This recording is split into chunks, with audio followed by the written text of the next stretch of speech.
देखो टुनटुनी, अब तक तुम 11 बेटियों को जन्म दे चुकी हो। मुझे सिर्फ एक बेटे की इच्छा थी। इस बार बेटा ना हुआ तो तुम एक दर्जन बेटियों की माँ बन जाओगी और मैं तुम्हें घर से निकाल दूंगा। हे भगवान, इस बार तो मुझे एक बेटा दे दो, नहीं तो मेरे पति मुझे घर से बाहर निकाल देंगे। टुनटुनी अंडे पर बैठी हुई थी, तभी अंडा टूटने की आवाज सुनकर टोनू आता है। टुनटुनी बताओ, बेटा हुआ है या बेटी? अरे तुम जवाब क्यों नहीं देती हो? तुम रो रही हो, इसका मतलब तुम्हें फिर से बेटी हुई है। अजी मैं आपको क्या बताऊं, ये आंसू दुख के नहीं खुशी के आंसू है। भगवान ने इस बार हमें बेटा दिया है। अरे वाह, आओ बेटा मेरे पास आओ, अब से तुम मेरे साथ रहोगे। टुनटुनी मेरी बात सुनो, मैंने तुम्हें घर में इसलिए रखा हुआ था क्योंकि मुझे एक बेटा चाहिए था। अब तुम इन 11 बेटियों को लेकर इस घर से निकल जाओ। अजी मैं इन 11 बेटियों को लेकर कहाँ जाऊंगी? इनका पालन पोषण कैसे करूंगी? इनको कहाँ रखूंगी? मुझे कुछ नहीं सुनना है, बस तुम अभी के अभी यहाँ से निकल जाओ। ठीक है, जहाँ भगवान ले जाएगा मैं अपनी बेटियों को वहीं ले जाऊंगी। कोई ना कोई सहारा तो मिल ही जाएगा। आप हमारे बेटे का ख्याल रखना और इसे अच्छे से पढ़ाना। इतना कहकर टुनटुनी अपनी 11 बेटियों को लेकर घर से निकल जाती है। वो दिन भर जंगल में भटकती रहती है कि उसे रहने के लिए कोई आशियाना मिल जाए, लेकिन उसे कोई जगह नहीं मिलती। आखिर में वो एक घर का दरवाजा खटखटाती है, तभी एक चिड़िया बाहर निकल कर आती है। क्या काम है बताओ।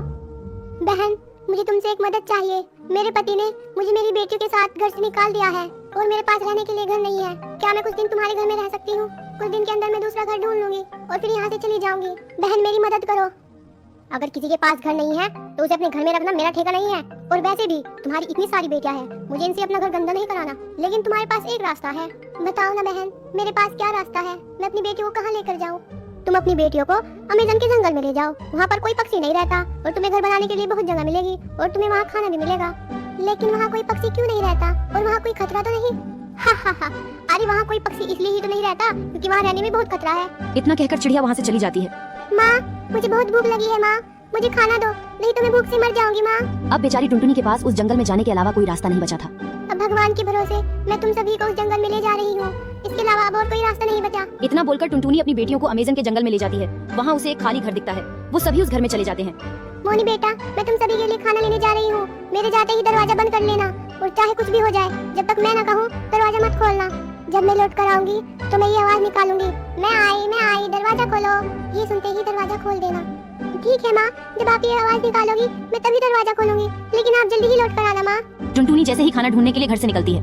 आज तो खाने का काम बन गया, अब मैं इस चिड़िया के बच्चों को खा जाऊंगी। चील दरवाजा खटखटाती है। लगता है कोई दरवाजे पर है, लेकिन माँ ने मना किया था कि जब तक मैं ना बोलूं दरवाजा मत खोलना, इसलिए हम दरवाजा नहीं खोलेंगे। ये लोग दरवाजा क्यों नहीं खोल रहे? लगता है मुझे इनकी माँ की तरह आवाज निकालनी पड़ेगी, तभी ये दरवाजा खोलेंगे।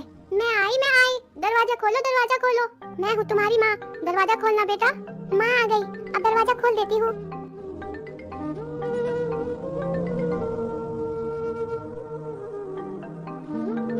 अरे तुमने मेरी माँ की आवाज निकालकर मुझसे दरवाजा खुलवा लिया। चली जाओ यहाँ से, नहीं तो मेरी माँ तुम्हें नहीं छोड़ेगी। तुम्हारी माँ मेरा क्या कर लेगी? अब मैं तुम सबको खा कर ही जाऊंगी। मुझे किसी तरह इसी बातों में लगा कर रखना पड़ेगा, हो सकता है तब तक माँ आ जाए। अगर तुमने मेरी किसी भी बहन को हाथ लगाया तो मैं ही तुम्हें मार डालूंगी। तुम बहुत बोल रही हो, सबसे पहले मैं तुम्हें ही खाती हूँ। जैसे ही चील मोनी को खाने के लिए आगे बढ़ती है, तभी टुनटुनी वहाँ आ जाती है। रुको चील, खबरदार, अगर तुमने मेरी बेटी को हाथ भी लगाया तुम मेरा क्या कर लोगी? मैं तुम्हारे सामने ही तुम्हारी बेटी को खाऊंगी। तभी टुनटुनी चील पर हमला कर देती है। दोनों में लड़ाई होने से चील की मौत हो जाती है और टुनटुनी घायल हो जाती है। मोनी बेटा, अब मेरे पास ज्यादा समय नहीं रहा। तुम्हारी सुरक्षा करने के लिए अब मैं नहीं रहूंगी, इसलिए तुम अपनी बहनों को लेकर इस जंगल से चली जाओ। ये जंगल तुम्हारे लिए सुरक्षित नहीं है बेटा। टुनटुनी इतना बोल ही रही थी, तभी उसकी मौत हो जाती है। माँ, अब हमें छोड़कर चली गई, अब हम आपके बिना कैसे जिएंगे माँ? सभी बेटियां दुखी मन से उस जंगल को छोड़ देती हैं। मोनी दूसरे जंगल में घर ढूंढ लेती है और सभी बहनें मेहनत करके अपना पेट पालती हैं। एक दिन एक बूढ़ा चिड़ा उन्हें दिखता है, वो बैठा हुआ रो रहा था। तभी मोनी उसके पास जाकर पूछती है, आपको क्या हुआ है? आप रो क्यों रहे हो? बेटा, आज मैं अपने बुरे कर्मों की सजा भुगत रहा हूँ। मैंने अपने बेटे के खातिर अपनी पत्नी और अपनी बेटियों को घर से निकाल दिया था और मैंने जैसे ही उसकी शादी की, उसने अपनी पत्नी के खातिर मुझे घर से निकाल दिया।